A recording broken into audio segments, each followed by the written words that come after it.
Tatiana Schlossberg never expected the email that arrived at 2:17 a.m. It came from an address that did not exist on any public registry, signed by a foundation no one could trace. The message contained only one sentence.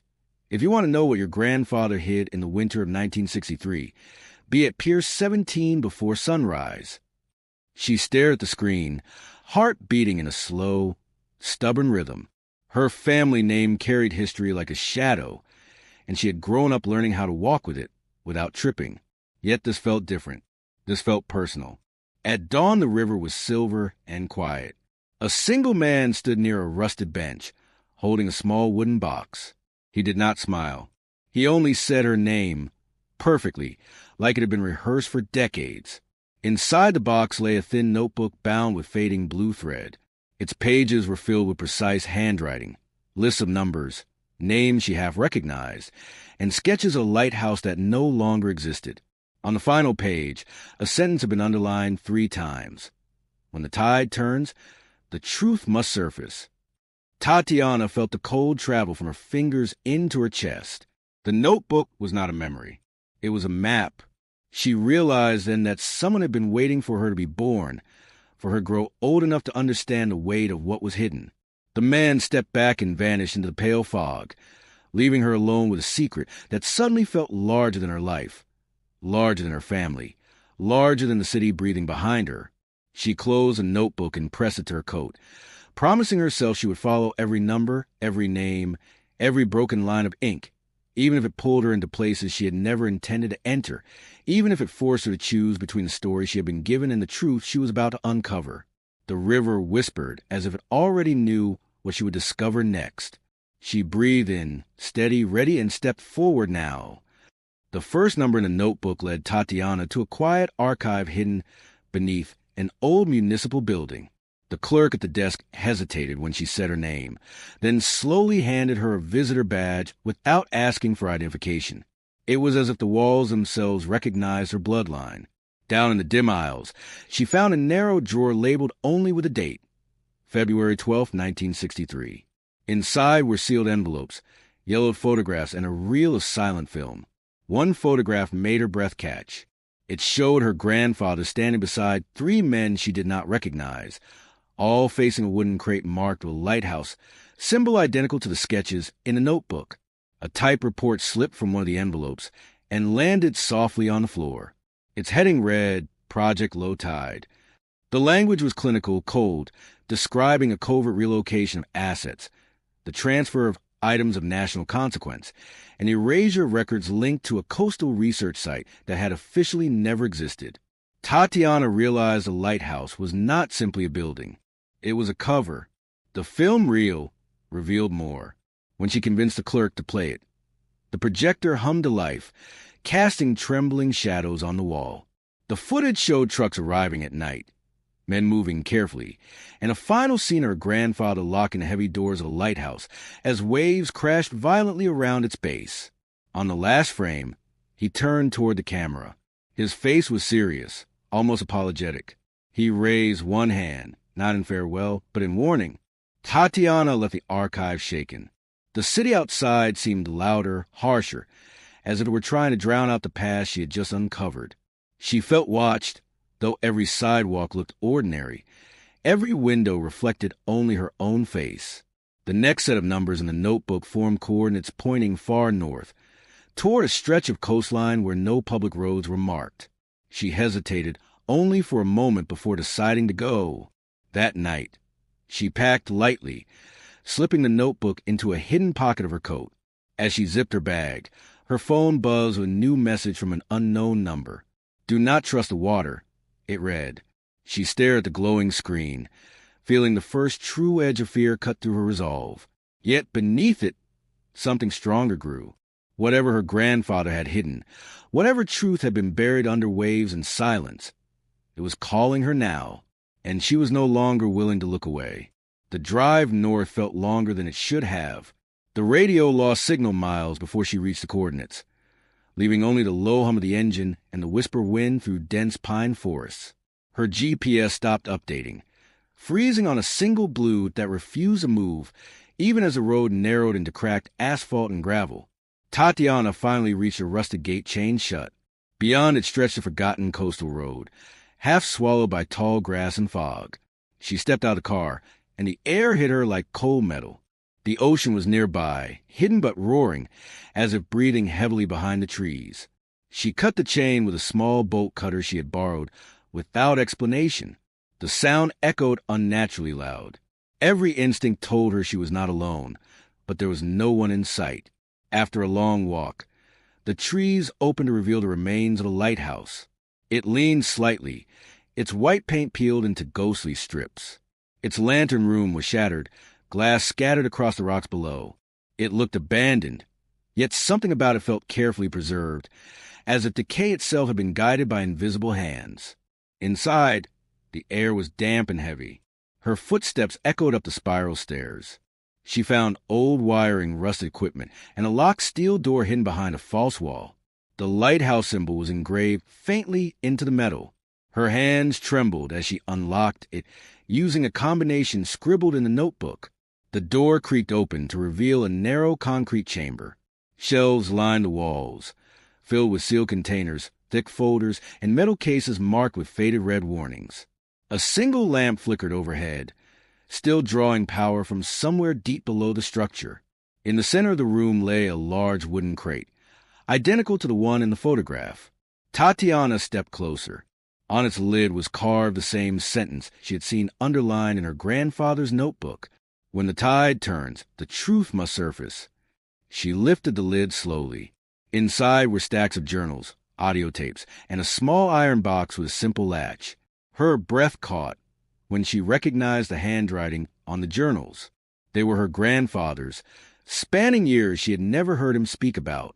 As she reached for the iron box, her phone vibrated sharply in her pocket. This time, the message was only 2 words. Leave. Now. Tatiana froze, the vibration of her phone still humming against her palm. For a long second, she considered closing the crate and walking away, sealing the past back into darkness. But her fingers moved on their own, lifting the iron box from its place. It was heavier than it looked. When she opened it, she found a small stack of photographs, a folded letter, and a tarnished brass key. The photographs showed people standing inside the lighthouse chamber, their faces partially blurred by light leaks and time. Some were in military uniform. Others wore plain clothes. On the back of one photo, her grandfather had written, "They will deny knowing us." The letter was addressed to her. "My dearest Tatiana," it began, "if you are reading this, then the tide has finally turned.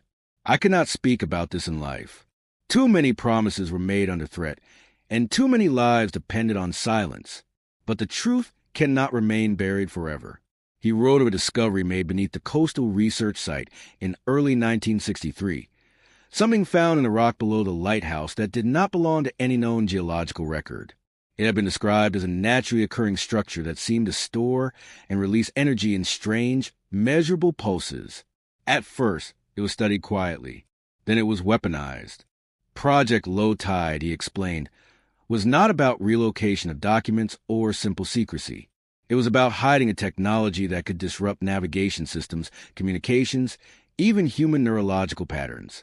The lighthouse had been chosen because the pulses could be masked by maritime equipment and ocean interference.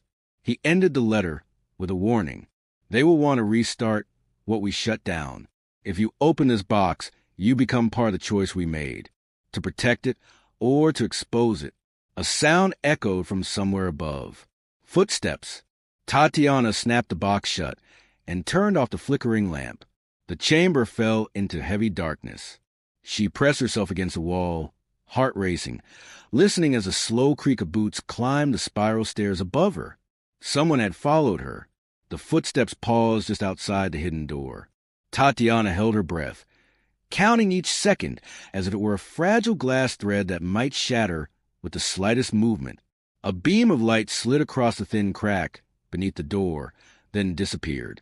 A voice echoed faintly through the concrete walls. "You're not supposed to be here." It was calm, almost gentle, which made it far more terrifying. Tatiana stayed silent.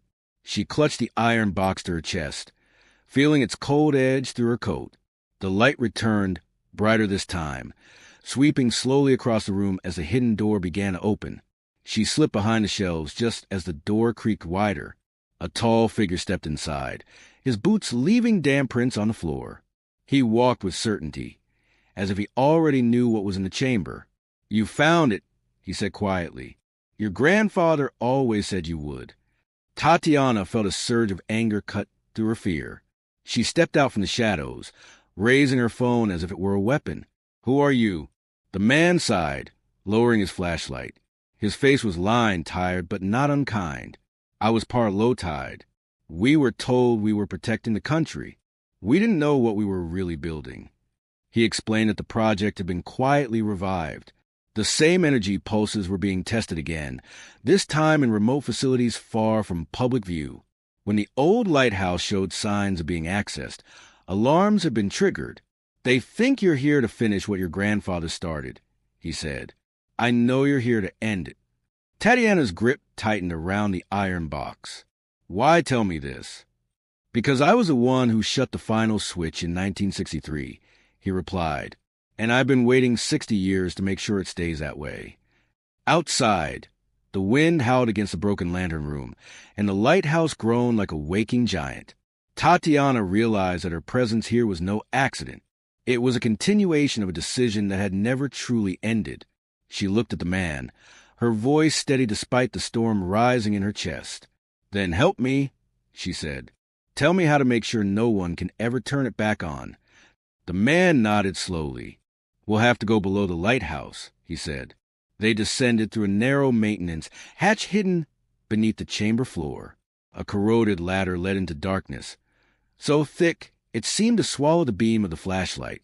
The air grew colder with each rung, carrying a faint metallic scent that made Tatiana's skin prickle. At the bottom, a long tunnel stretched beneath the lighthouse, its concrete walls etched with old warning symbols and numbers that matched those in her grandfather's notebook. The man walked ahead with practiced ease, as if his body still remembered a path his mind had tried to forget. "This wasn't built to last," he said quietly. "It was built to be forgotten." They reached a massive steel door marked with the lighthouse symbol and a faded red stripe. He inserted the brass key from Tatiana's iron box into the lock. It turned with a deep, echoing click that vibrated through the tunnel. Beyond the door lay a cavern carved directly into the rock. Thick cables ran along the walls, disappearing into a central structure that pulsed faintly with a dull, bluish light. The glow rose and fell like a slow heartbeat. Tatiana felt a strange pressure behind her eyes, as if the air itself were whispering directly into her thoughts. She stumbled slightly, catching herself against the cold stone wall. "That's the core," the man said. "It listens, it responds, and it doesn't forget." He explained that even in shutdown, the structure continued to emit residual pulses, enough to interfere with instruments, enough to be detected by modern satellites, enough to attract the wrong kind of attention. "We sealed it with a fail-safe," he continued. "But time weakens everything. They're trying to override it remotely." Tatiana stepped closer, the blue light reflecting in her eyes. "Can we destroy it?" He shook his head. "Not without causing a release we can't control." Her grandfather's words echoed in her mind. To protect it or to expose it. Tatiana realized there was a third option. She turned to the man, her voice low but unwavering. "Then we make it impossible to hide." He looked at her sharply. "You mean?" "We expose everything," she said. "Every record, every name, every lie. If the world knows, they can't use it in secret." For the first time, the man smiled faintly. They worked through the night in a small control alcove carved into the cavern wall. Dust-covered consoles flickered to life when the man rerouted power through a manual switch. Old monitors glowed dimly, revealing system logs, archived communications, and encrypted data clusters that had not been touched in decades. Tatiana recorded everything. She photographed screens, copied files onto encrypted drives, and read through lists of names that made her stomach tighten. Some belonged to long-dead officials. Others were uncomfortably current. "This is bigger than my grandfather," she whispered. The man nodded. "It always was." At dawn, a warning alarm pulsed softly through the cavern. A new signal had been detected, attempting to access the core remotely. Someone out there knew the lighthouse was active again. Tatiana hesitated only for a moment before uploading the first encrypted package to a secure network of investigative journalists she trusted.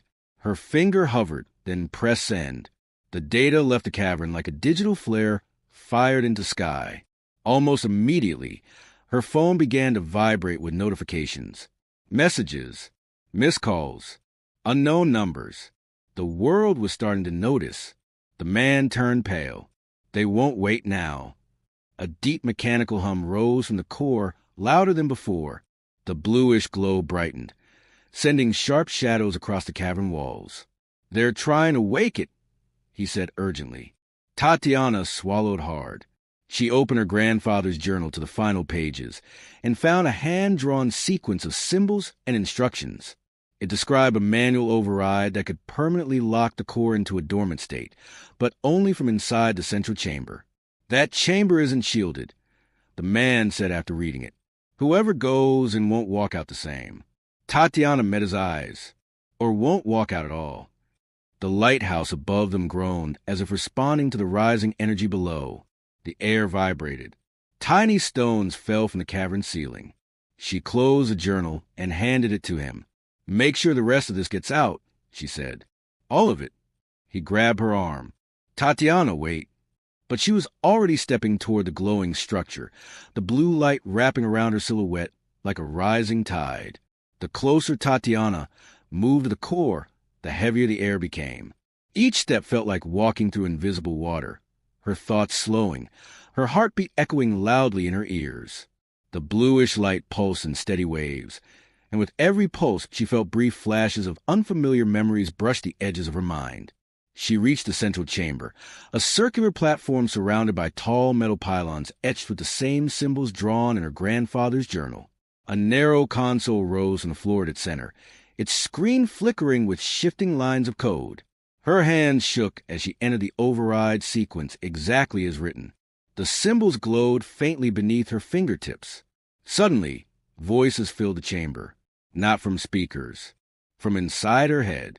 They were fragmented, overlapping, whispering words she could not fully understand but somehow felt. Fear, silence, protect, hide. She bit down on her lip, tasting blood, and continued. Outside the chamber, the man shouted her name, his voice distorted by the vibrating air. Warning lights flashed across the cavern walls.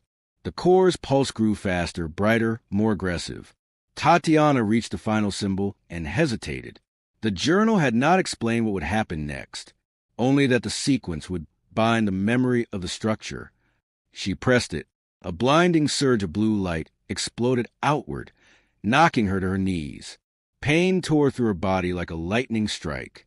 Her vision blurred, and the whispers surged into a single, deafening roar. Then, just as suddenly, everything went quiet. The light dimmed, the vibration faded. The cavern fell into an unnatural stillness. Tatiana lay on the cold metal floor, gasping for air. She could feel the core still there, but distant now, muted as if sealed behind thick glass. She tried to stand. Her legs trembled but held. Outside the chamber, the man stared at her in disbelief. "You did it," he whispered. Tatiana looked down at her hands. Faint blue lines now traced beneath her skin, pulsing softly in time with her heartbeat. She realized the truth. The core had not just been locked. It had marked her. They left the lighthouse just as the first helicopters began to circle the distant coastline. The fog thickened, swallowing the broken tower behind them, as if the sea itself were trying to erase what had happened. Tatiana moved slowly, her body still adjusting to the strange, subtle hum now living inside her. Every so often her vision flickered, catching brief outlines of things that were not fully there, like echoes of possible paths the world might take. "You're not just marked," the man said quietly as they reached the car. "You're connected." She felt it too, a faint awareness, like standing on the edge of a vast invisible web. She could sense distant signals, electronic pulses, and hidden transmissions as if they were soft vibrations in the air. They drove south under a sky turning pale with morning. News alerts began to flood Tatiana's phone. Headlines were already forming. Leaked files exposed decades-old covert program. Secret coastal facility tied to government experiments. Unknown energy source under investigation. Her grandfather's secret was no longer buried, but neither was she. A secure message arrived from one of the journalists she had contacted. They are moving fast. People are being reassigned. Records are disappearing. Someone is trying to control the narrative. Tatiana closed her eyes, feeling the quiet pulse beneath her skin. They can't erase what's already out there, she said, but they can try to bury me. The man nodded. You'll need to disappear. They stopped at a remote gas station near an abandoned highway. He handed her a new phone cache and a folded map with handwritten markings. These are safe routes, he said.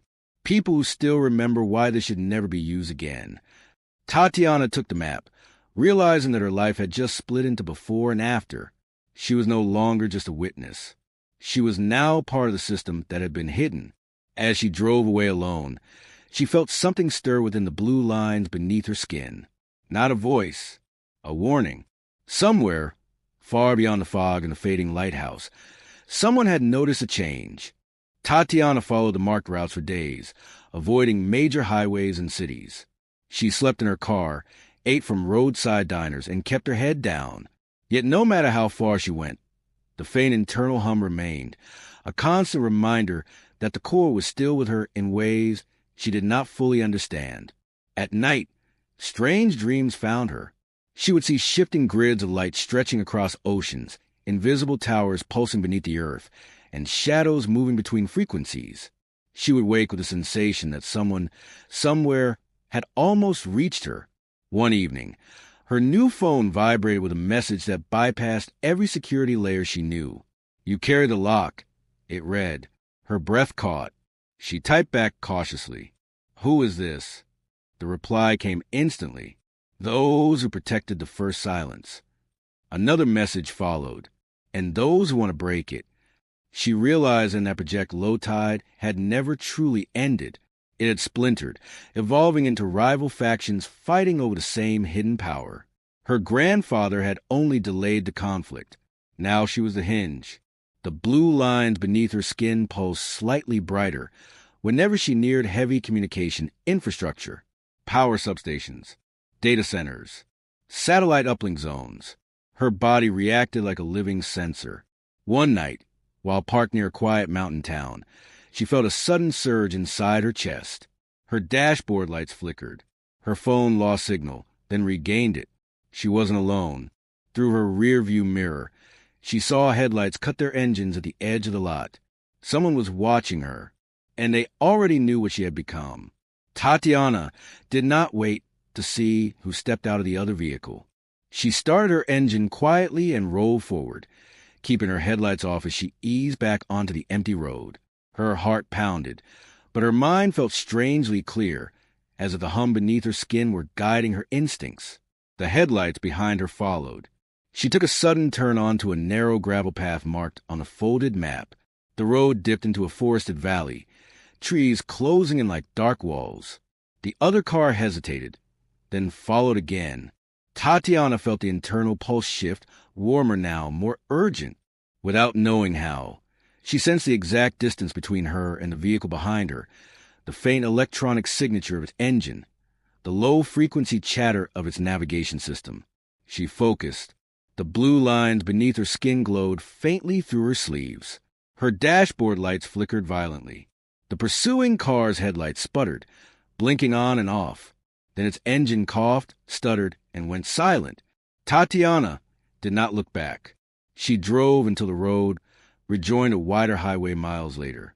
Only then did she allow herself to breathe. Her hands trembled as she pulled over and rested her forehead against the steering wheel. She had not touched anything. She had not used a device. Yet something inside her had reached out and interfered. She whispered, "What am I now?" Her phone buzzed again. "You are the living failsafe." The message read. She closed her eyes, realizing that exposure alone would not be enough to stop what was coming. She was no longer just protecting a secret. She had become part of the system meant to keep the world from tearing itself open. The next days blurred into a pattern of movement and caution. Tatiana avoided cameras, paid in cash, and followed the map's handwritten notes to a remote research outpost hidden in a high desert valley. It looked abandoned, but faint lights glowed behind narrow windows carved into the rock. Inside, a small group waited for her. They were scientists, engineers, and former intelligence analysts who had quietly disappeared over the years. All of them had one thing in common. They had once worked on fragments of Project Low Tide, and they had all refused to continue. They studied Tatiana with a mixture of awe and concern. The structure didn't just bind to you, one of them said. It integrated. They ran non-invasive scans, tracking the faint electromagnetic patterns moving through her body. The results confirmed what she already felt. She was now biologically synchronized with the dormant core beneath the lighthouse. You can dampen certain frequencies, another scientist explained. Disrupt signals. Shield areas without hardware. Tatiana realized the implications. She was no longer just a person. She was infrastructure. News continued to break across the world. Governments denied involvement. Former officials vanished. Documents surfaced and disappeared. Conspiracy theories spread faster than facts. The outpost offered her safety, but not peace, because deep within her, the hum was changing. It was no longer just responding. It was adapting. And adaptation meant evolution. She stood alone one night beneath the desert stars, feeling the invisible networks stretching across the planet like veins of light. She wondered how long it would be before someone tried to capture her instead of chasing her away, and whether she would still recognize herself when they did. The first attempt came sooner than anyone expected. A blackout swept through the region just after midnight, plunging the desert valley into sudden darkness. Backup generators kicked in at the outpost, but Tatiana felt the disturbance before the alarm sounded. A sharp ripple passed through the hum beneath her skin, like a stone dropped into a still lake. "They're probing," she whispered. Satellite uplinks flickered on and off. Communication channels filled with encrypted noise. Someone was testing her limits, mapping her reactions the way a predator circles unfamiliar prey. Tatiana stepped outside, barefoot on the cold sand, lifting her face toward the starless sky. She closed her eyes and focused on the internal pulse, letting it expand outward, following the invisible lines of signal that wrapped the planet. For the first time, she did not resist it. The blackout deepened across several neighboring regions. Drones lost navigation. Remote systems stalled. Data centers dropped packets of information like falling leaves. Inside the outpost, monitors erupted in cascading error codes. "She's pushing back," one of the scientists murmured in disbelief. Tatiana opened her eyes. She could feel them now.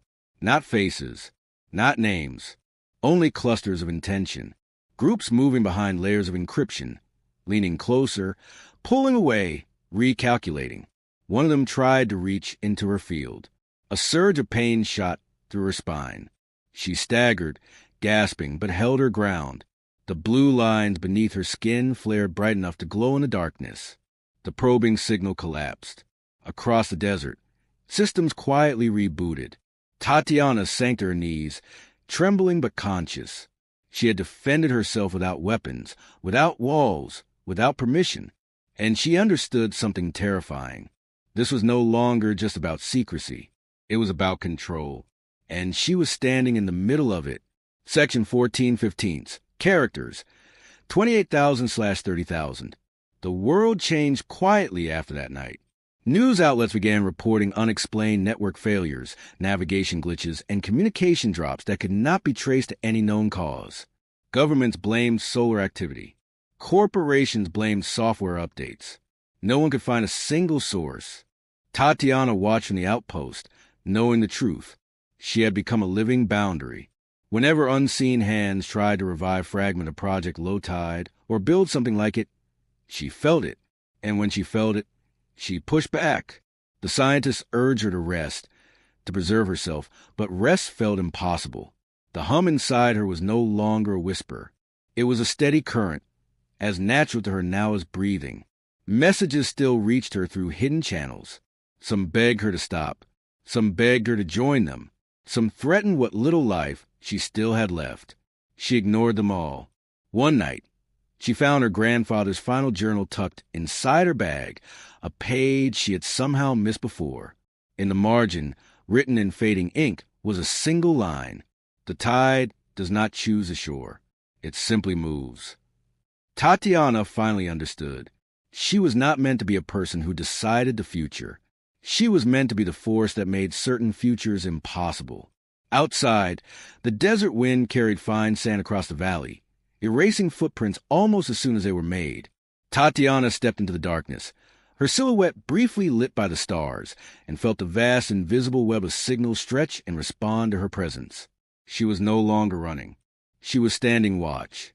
Years later, people would speak of the black silence as if it were a natural phenomenon, a strange era when secret systems failed, invisible projects stalled, and entire programs quietly collapsed without explanation. Historians would argue. Analysts would speculate. No one would ever find a single official cause. Tatiana would never be mentioned. She lived quietly, moving between remote places, leaving no digital trail behind her. She grew older, calmer, more grounded, even as the hum beneath her skin remained steady and patient. It did not fade. It did not weaken. It waited. From time to time, she would feel distant attempts to rebuild what had once been hidden under the lighthouse. Each time, the invisible web would tighten, and those efforts would quietly dissolve before they could take shape, not through force, through absence, through systems that forgot their own commands, through machines that hesitated, through signals that lost their way. Tatiana would stand beneath open skies, feeling the pulse of the world pass gently through her, and she would remember the river at Pier 17, the notebook bound in blue thread, and the man who had waited decades to pass her a truth heavier than history. The tide had turned, and it never turned back. She closed her eyes, breathing in the quiet that only she could hear, knowing that as long as she lived, some doors would remain sealed, some powers would remain silent, and some futures would never be allowed to begin, not because the world knew her, but because the world no longer needed to.